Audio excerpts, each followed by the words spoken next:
주님께서 여러분과 함께 또한 사제의 영과 함께 마르코가 전한 거룩한 복음입니다. 주님 영광 받으소서. 그때 예수님께서는 많은 군중을 보시고 가엾은 마음이 드셨다. 그들이 목자 없는 양들 같았기 때문이다. 그래서 그들에게 많은 것을 가르쳐 주기 시작하셨다. 어느덧 늦은 시간이 되자 제자들이 예수님께 와서 말하였다. 여기는 외딴 곳이고 시간도 이미 늦었습니다. 그러니 저들을 돌려보내시어 주변 촌락이나 마을로 가서 스스로 먹을 것을 사게 하십시오. 예수님께서 너희가 그들에게 먹을 것을 주어라 하고 이르시니 제자들은 그러면 저희가 가서 빵을 200데나리온 어치나 사다가 그들을 먹이라는 말씀입니까? 하고 물었다. 예수님께서 그들에게 너희에게 빵이 몇 개나 있느냐? 가서 보아라 하고 이르셨다. 그들이 알아보고서 빵 5개 그리고 물고기 2마리가 있습니다 하고 대답하였다. 예수님께서는 제자들에게 명령하시어 모두 푸른 풀밭에 한 무리씩 어울려 자리 잡게 하셨다. 그래서 사람들은 100명씩 또는 50명씩 떼를 지어 자리를 잡았다. 예수님께서는 빵 5개와 물고기 2마리를 손에 들고 하늘을 우러러 찬미를 들이신 다음 빵을 떼어 제자들에게 주시며 사람들에게 나누어 주도록 하셨다. 물고기 2마리도 모든 사람에게 나누어 주셨다. 사람들은 모두 배불리 먹었다. 그리고 남은 빵 조각과 물고기를 모으니 12강주리에 가득 찼다. 빵을 먹은 사람은 장정만도 5,000명이었다. 주님의 말씀입니다. 그리스도님 찬미합니다.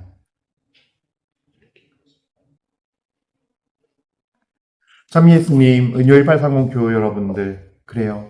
오늘도 우리 주님께 찬미와 감사드리면서 이 시간을 시작합시다. 오늘 예수님께서도 복음에서 빵 5개와 물고기 2마리를 5,000명이 넘는, 장정만도 5,000명이나 되는 사람들 앞에서 그걸 감사와 찬미로 바치셨듯이 우리도 그런 마음으로, 그런 예수님의 마음을 생각하면서 닮아서 주님께 찬미와 감사 올립니다. 주님, 저희의 찬미와 감사 먼저 주님께 드립니다. 그리고 주님 홀로 영광 받으소서. 아멘. 오늘 복음 말씀은요, 마르코 복음 6장 34절부터 44절까지의 말씀이 봉독됩니다. 그래요. 오늘 예수님께서 첫 내용이 그거예요. 군중이 많이 왔는데 목자 없는 양들 같이 헤매이는 거죠. 삶은 각박하고 힘들고 또 힘든 삶이 마음과 영혼까지 아마 굉장히 굶주리고 힘들게 하고, 많은 랍비아 선생님들은 있지만 그들은 자신들의 삶으로는 도저히 감당할 수 없는 정말 뜬구름 잡는 계명 얘기를 하고 있고 관념적인 얘기를 하고 있고, 그래서 정말 마음에 이 말씀이, 그러니까 그 당시로 치면은 그 당시에 어떤 모세오경과 예언서와 그 구약 성경의 말씀이 자신들에게 아무런 힘이 되지 않고 양식이 되지 않고 그냥 짐처럼 다가오는, 그래서 그 표현을 한마디로 이렇게 썼을 거예요. 그들이 목자 없는 양들 같았기 때문이다. 그러니까 예수님 눈에도 허석이고 지쳐있고 의지할 데 없고 중심 잡을 데 없는 그런 양들 같았다라는 거죠. 그래서 여기서 많은 것이란 거는 아마 주님의 말씀이겠죠. 그들이 정말 생명이 되고 영이 목마름을 정말 그 목마름을 죽여서 목마름을 해결할 수 있고 영적으로 해소할 수 있는. 그런데 예수님께서는 그걸로만 끝나는 게 아니에요. 이제 더 놀라운 일을 우리에게 보여주시는데, 세상 사람들 눈에 진짜 놀라운 일이죠. 이것이 뭐냐면은 예수님께서 그들에게 먹일 계획을, 장정만도 5,000명이 넘는, 그러면 결국은 5,000명은 일단 넘는다는 얘기고 여성이나 아이들이까지 딸려서 왔다면 이건 7,000명일지 10,000명일지 20,000명일지 정말 가늠도 안 되는 엄청나게 많은 수인 거죠.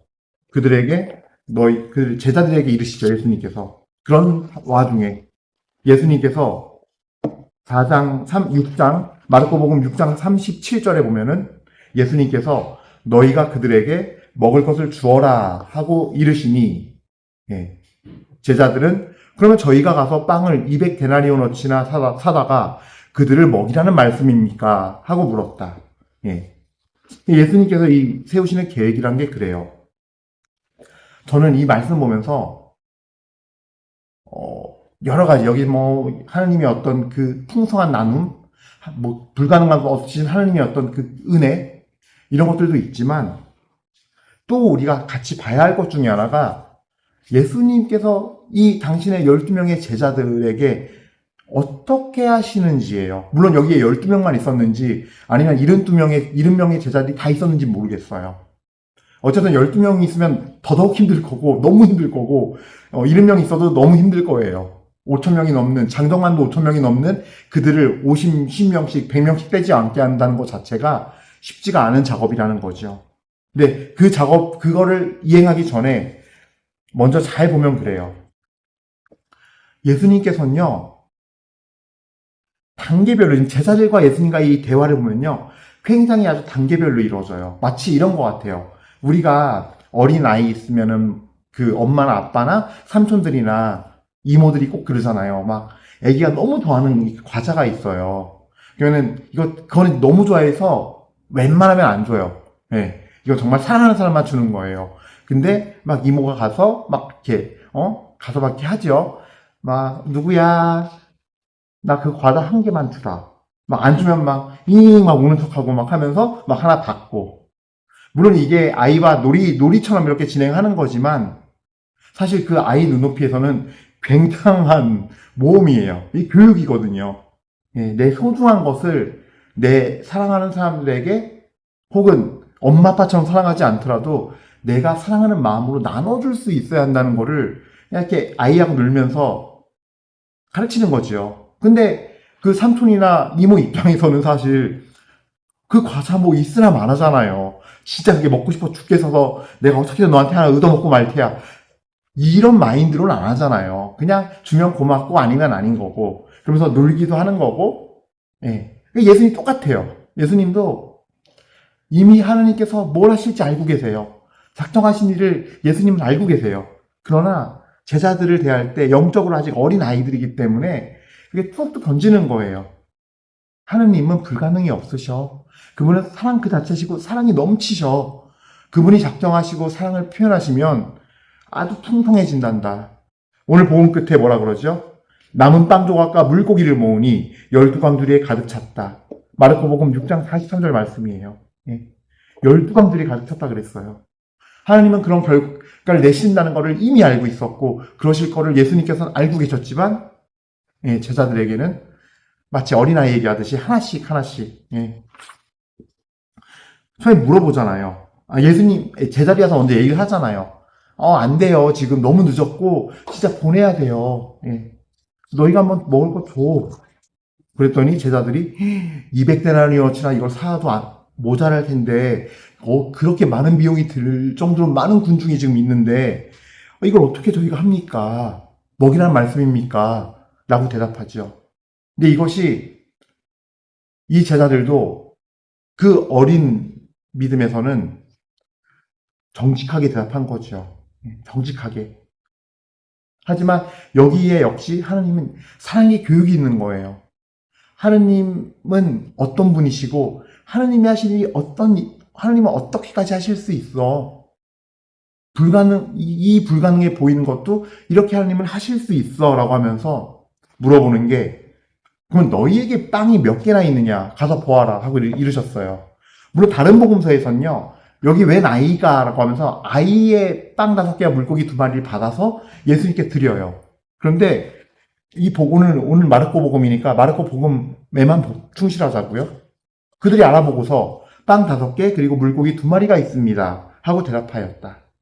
그러니까 예수님께서는요. 야 그러면 그거?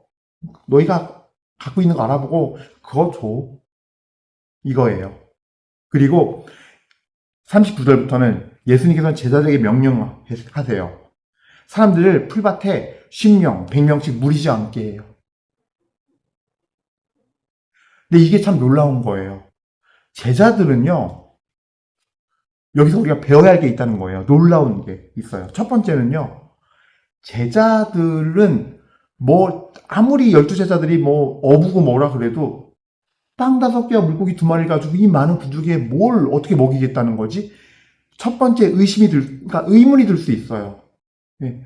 의문이 들지만 성경 어디에도 이 마르코 복음 말고 마테오나 루카, 요한 복음에도 불평하는 이가 없었어요. 예. 그러니까 분명히 내봉서에 다 나와 있는 이 5천 명을 먹이신 기적 사화에서 뭐가 불평하는 사람이 있었으면 내봉서 중에 하나라도 그걸 쓸 수 있거든요. 대표적인 예가 뭐가 있냐면요, 여러분. 예수님께서 마지막에 승천하실 때 마테오 복음만 이런 내용이 있어요. 뭐가 있냐면요. 그들은 예수님을 뵙고 엎드려 경배하였다. 그러나 더러는 의심하였다.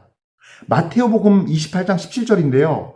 예수님께서 승천하실 때 마테오, 마르코, 루카 복음 3개 복음에 나오는데 유일하게 마테오만 더러는 의심하였다가 나와요. 딱 쓰여 있어요. 예. 그 순간까지도, 마지막에 하늘에 오르는 순간까지도. 예. 그래서 분명히 4개 봉서에 실렸으면 어딘가에 어떤 제자는, 모든 제자가 뭐 기꺼이 하지 않았다, 뭐 이거에 동의하진 않았으나 하였다 등등의 어떤 다른 설명들이 실릴 수가 있는데 그러진 않았거든요. 예. 그 제자들이 뭐 알 수는 없으나, 하지만 마음으로는 예수님께서 시키시니까, 예수님께서 뜻하시니까 하면서 기꺼이 따라가는 자세. 묵묵히 따라가는 자세. 알 수는 없어요. 뭘 하시냐는 것이 도대체? 근데 우리는 어떤 일을 할 때나 결정할 때 뭘 하는지 모르겠으면 내가 알아들 때까지 설명을 해줘야 돼요, 누군가가. 그 누군가가 하느님이어도 당신이 나한테 친절하게 설명해야 돼요. 그래야 내가 결정하기 좋지. 우리는요, 많은 경우 하느님께 맡기고 기도한다고 하지만 많은 경우 하느님을 컨설턴트로 여겨요. 그러니까 내 옆에 조언자 정도예요. 어드바이서나 컨설턴트, 설계해주는 사람. 다 듣고서 그래? 그런 게 있어? 내가 결정할 거야. 그렇구나. 안 해. 합리적이지가 않잖아. 이게 우리 모습이에요. 아니면은 이렇게 해봐. 내가 이걸 원하거든. 지금 얘기한 것도 합리적이지가 않은데 뭐 이렇게 해야 되는, 이렇게 비합리적인 것까지 하는 거면 나는 이거 비합리적인 건데 이거 원하니까 이거 내 욕심인 줄 알지만 이거 해줘 라고 하면서 결정권은 자기가 갖고 있는, 마치 컨설턴트를 부리는 사람처럼, 하느님을 컨설턴트나 어드바이서로 놓고 부리는 사람처럼 우리는 사실 입술로 말만 예의 바르게 예우 갖춰서 존대하면서 주님이라고 하니까 높여드리면서 사실 마음 안에서 벌어지는 이 자세는 내가 더 윗자리죠. 내가 결재권자예요. 근데 제자들은 그러지 않았다는 거예요. 이 제자들은 빵 5개와 물고기 가지고 눈에 보이잖아요. 이거 어떻게 다 먹이겠지? 이거 어떻게 해야 한다는 얘기지? 그러나 그와 관계없이 마음으로 묵묵히 다 안친다는 거죠. 근데 이게 그 어린아이를, 처음에 과자 달라 그럴 때 정말 세상 그 아이가 좋아하는 과자예요. 그러면 조카나 삼촌이나 이모가 막 장난치면서 나 하나만 줘 막 하면서 안 주면 막 처음에 안 주죠. 어떨 땐 막 끝까지 안 주고 버텨요. 근데 막 울고 있기도 하고 막 놀아주고 달래기도 하고 하면서 뜻을 깨닫게 해주는 거죠. 교감하면서 사랑하면 나눠주고 사랑하니까 줄 수 있는 걸 가르치듯이 예수님도 가르치는 거예요. 하늘나라의 신비를, 하느님의 신비를. 지금 상황이 이래. 근데 그냥 해. 같이 이렇게 하자. 얼르면서. 뜻이 다 있어. 봐봐 한번. 따라와봐 하면서 하는 거예요. 근데 제자들은 따랐다는 거예요. 그리고 또 묵상하면서 그런 묵상도 있었어요. 딱 빵 5개와 물고기 2마리가 이제 앞에 왔어요. 그러면은 저 뒤에 있는 군중들은 무슨 일이 벌어진지도 모르겠죠. 그러나 이 앞자리에 있는 앞쪽에 있어서 예수님 잘 보이는 사람들은 이상하잖아요. 분명히 저 보이는 거라고 저 빵 5개하고 물고기 2마리밖에 없는데 뭐 어쩌자는 거지 지금? 그죠?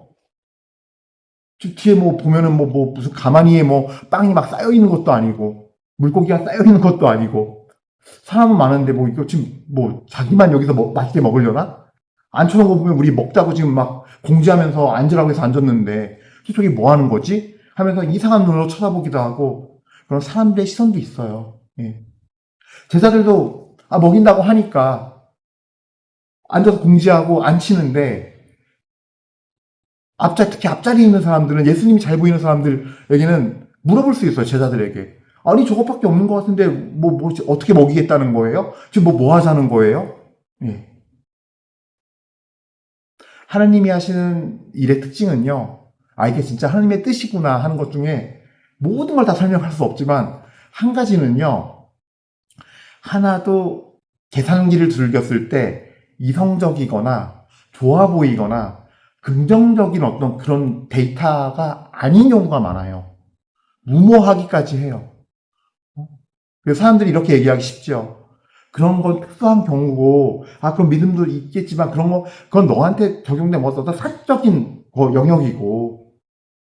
근데 사적인 영역은 아니거든요. 여러분, 재밌는 것 중에 하나가, 사도행전에서,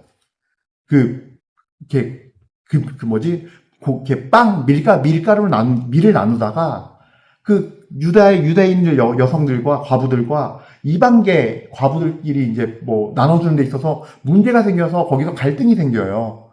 그랬을 때 7명의 충성스러운 어떤 그 일을 맡을 봉사자를, 그러니까 부제지요. 지금 좀 부제를 뽑는데, 그때 뽑는 과정이 뭐였냐면, 믿음이 충만한 사람을, 지혜로운 사람을 뽑는데, 성령이 충만하고 믿음이 충만한 사람 뽑았어요.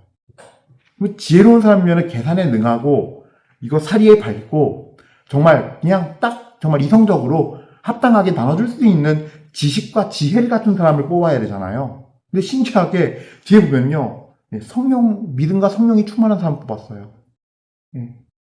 그러니까 하나님의 일하심은 그렇다는 거예요. 세상의 지식과 지혜를 넘는 것이 초대교회 신자들은 알았던 거예요. 무엇인지를. 초대교회 신자들은, 우리 예수님의 12제자 때 그 신자들은 믿음과 성령이 충만한 사람이 하나님의 지혜와 지식을 받아서 이 모든 일을 인간의 지식과 지혜를 넘어서서 더 잘할 것이라는 것을 알고 있었던 거예요. 이런 식으로 우리 눈에는 합당해 보이지 않아요. 하나님이 일하는 방식이. 왜 믿음이 충만한 사람을 뽑아? 왜 믿음과 성령이 충만한 사람을 뽑아? 이럴 수 있는 것처럼 똑같은 일인 거예요, 이게 지금 또. 제자들이 그러면 그때 사도시대 때 됐을 때, 예수님 승천하신 뒤에 초대교회 공동체를 세워질 때, 이런 것들이 다 밑바탕이 된 거예요. 주님께서 뭘 원하시는지, 주님께서 어떤 시선을 갖고 어떻게 일하시길 원하시는지에 따라 일을 하는 거예요. 나의 스승이시고 나의 주님이신 주 예수 그리스도께서 그렇게 하셨듯이, 우리 주님께서 하셨듯이, 빵 5개와 물고기 2마리를 놓고 앉으래. 그 다음에 더 놀라운 일이 벌어져요. 바로 제일 중요한 건데, 하느님의 일은 어떻게 하는가? 무엇이 하느님의 일을 하는가예요.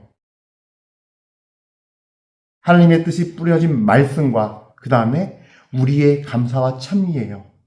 아무것도 없는데, 전무한데, 빵 5개와 물고기 2마리뿐이 없는데, 장정만도 5,000명이 넘는 사람 앞에서 그냥 감사와 찬미를 드리는 거예요. 아무것도 없고 이루어질 것 같지도 않고, 도저히 인간의 눈으로 봤을 때 인간의 힘으로는 도저히 될 것 같지 않은 것에 대해서. 이게 놀라운 신비예요. 여러분, 미사 때 5,000명의 기적은 미사와도 연결이 돼요.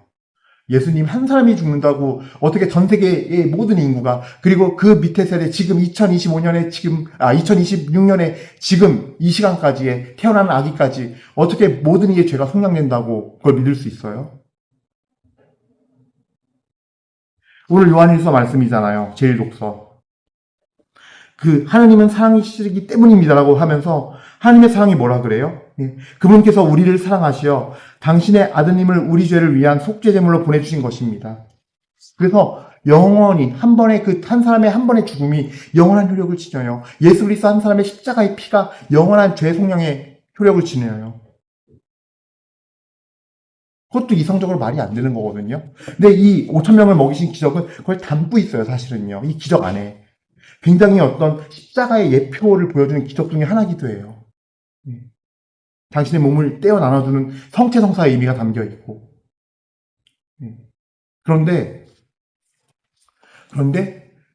아무것도 없어 보이고 전무해 보이는 거기에서, 정말 전 세계 인구는 너무나 많고 예수님은 한 분이신 거기에서, 그런 인간이 계산할 수 있는 이 물리적 수치와 눈에 보이는 것을 뛰어넘는 하나님의 한량없으신 구원의 은혜, 그분의 그 크신 사랑이 드러나는 것처럼 여기서도 드러나는 거예요. 예. 그렇게 우리에게 하나님은 감사 찬미를 드릴 때 그 감사 찬미가 일을 해요. 말씀과 합쳐져서, 주님의 뜻과 합쳐져서 일을 해요. 예. 그것이 놀라운 하늘나라의 신비예요. 그래서 영적인 것이 풀리면 지상의 것이 풀려요. 하나님은 반드시 그렇게 일을 하세요. 예. 그리고 우리로 하여금 우리가 지금 오늘날 드리는 미사의 의미까지도 깨닫게 해주시고요. 예. 제가 이미 설명을 좀 했기 때문에, 다 했기 때문에 그 부분까지 넘어갈게요. 마지막 결과예요. 예. 사람들에게 나눠주었고 사람들은 모두 배불리 먹었다. 그리고 남은 조각, 빵 조각과 물고기를 모으니 12방주리에 가득 찼다. 주님께서는요, 보여주세요. 아주 풍성함을, 한량 없음을, 그 무엇이든 주님 앞에서 이 뜻대로 걸어갈 때 주님은 어려움도 만나게 하고 고통도 겪게 해요. 불가능할 것 같은 의심도 들게 하고 불안하게도 하고. 그러나 우리에게 망신 주고 빼앗기 위함이 아니에요. 멸망시키기 위함이 아니에요. 쓰러뜨리기 위함이 아니에요. 거기에서 하느님의 뜻이 이루어지고 하느님의 영광이 드러나기 위함이에요. 그래서 우리 모두도 그렇게 이 공동체 안에서 예수님께서 이 제자들 양성했듯이 우리가 제자가 되어 배워야 돼요. 군두군을 잊지 말고 제자의 자리로 가십시오. 제자의 자리로 가서 따라보시고 따라가십시오. 예. 그랬을 때 이런 하나님께서는 우리 믿음의 이 나이에 맞춰서 하나씩 가르쳐 주세요. 제자들도 오늘 복음에서 난관들을 만났어요. 사실은 첫 번째로 예수님이 당황스러운 질문, 그냥 보냈으면 좋겠는데 너희가 먹여라. 그래서 거기서부터 도전이 올라오죠. 또 안치래요. 알아보래요. 뭐 있는지. 그래서 알아서 겨우 갖고 온 게 물고기 2마리하고 빵 5개. 그리고 그걸로 끝난 게 아니에요. 다 안치래요. 10명 100명씩. 무슨 뜻을 갖고 계시지? 저걸로 어떻게 먹이실까? 라는 마음이 들지만 또 그걸 뛰어넘고 억지로 하는 순종이 아니라 묵묵히, 받아들면서 묵묵히 가는 순종. 그래서 그 많은 인원들을 안치고 기다리는. 그러니까 이런 하나님의 이런 제자로서의 양성이 있어요. 이게 바로 우리가 예수 그리스도를 따르는 길이거든요. 그 마지막으로 그 예수님의 모습, 그 가운데 감사와 찬미를 드리면서 정말 하나님께 완전히 다 맡겨드리고 의탁하는 모습, 그리고 뿌리는 모습, 나눠 죽어라, 뿌리는 거. 그래서 그 부족한 가운데 믿음으로 하나님께서 주신 대로 이 하나님의 말씀이, 하나님의 뜻이 책임지겠지 하면서 실천하 옮기는 거. 이 모든 것이 하나의 어떤 어린 믿음을 지닌 이 제자들을 거기에 맞게 계속 레슨 시키는 거죠. 그래서 마지막에 마태복음 28장 보면 이래요. 19절에 하늘로 오르시면서 이렇게 이제 분부하시죠. 그러므로 너희는 가서 모든 민족들을 제자로 삼아 아버지와 아들과 성령의 이름으로 세례를 주고 내가 너희에게 명령한 모든 것을 가르쳐 지키게 하여라. 보라, 세상 끝날까지 언제나 너희와 함께 있겠다. 이렇게 가르치면서 너희도 그렇게 가르쳐. 지금 너희 영혼의 수준에 맞게 내가 알아들을 수 있게 교육하는 거야. 삼촌 이모들이 아이에게 그렇게 관계를 맺으면서 사랑하는 이에게 가장 소중한 내 과자 나눠줄 수 있게 하듯이. 그러면서 우리는 예수 그리스도의 모습으로 옮아가고 닮아가는 것입니다. 예수 그리스도의 모습으로 완전히 닮으셔서 일치하는 축복이 있기를 축복드립니다. 아멘. 잠시 묵상하시겠습니다.